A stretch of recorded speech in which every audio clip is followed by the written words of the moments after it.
দুশ্চিন্তায় হৃদরোগে আক্রান্ত জলপাইগুড়ি আলু চাষী। ভিন রাজ্যে পাঠানো নিষেধ। এই রাজ্যের আলু। অকাল বৃষ্টির কারণে জমিতে কোটি কোটি টাকার ফসল ক্ষতিগ্রস্ত। দুশ্চিন্তায় মৃত্যু মুখে আলু চাষী। বৃহস্পতিবার জলপাইগুড়ি জেলার শহর থেকে সামান্য দূরে গোড়ালবাড়ি অঞ্চলের গ্রাম খোপড়াডাঙ্গি এলাকার কৃষক সুশীল রায় এবার আলু চাষ করেছিলেন।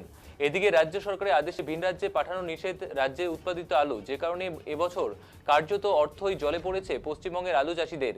তারই একজন যেন এই সুশীল রায়। জমিতে পড়ে থাকা লক্ষ লক্ষ টাকার আলুর পরিণতির কথা ভেবেই অসুস্থ হয়ে পড়েন ভোর রাতে। এদিকে বাড়ির কাছে হিমঘরে আলু রাখার জন্য দাঁড়িয়ে আছে সারি সারি গাড়ি, যে কারণে আসা যাওয়া করতে সমস্যা হয় এলাকাবাসীদের। একদিকে শারীরিক অবস্থা অবনতি হওয়ায় রিক্সা করে জলপাইগুড়ি একটি বেসরকারি হাসপাতালে নিয়ে আসলে কর্তব্যরত চিকিৎসকরা উন্নত চিকিৎসার জন্য উত্তরবঙ্গ মেডিকেল কলেজে নিয়ে যাওয়ার পরামর্শ দেন তাকে।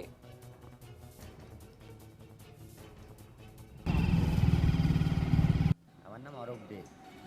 পেশেন্টটাকে তো ওই যে গোড়ালবাড়ি খোপড়াবান্দি থেকে আনলাম। আসতে অসুবিধা মানে যা হারে গাড়ির লাইন কোথায়? টোটোটা এই গঙ্গা স্টোরে।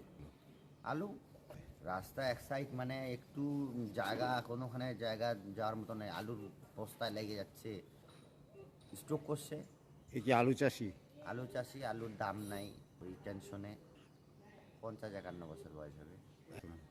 এইখানে মেরিনাতে নিয়ে আসছি, এখন শিলিগুড়ি রেফার করলো। হ্যাঁ, দাম কোথায়? দামের জন্যই তো এরকম, তার মধ্যে ওয়েদারটা খারাপ। আমার নাম অরূপ।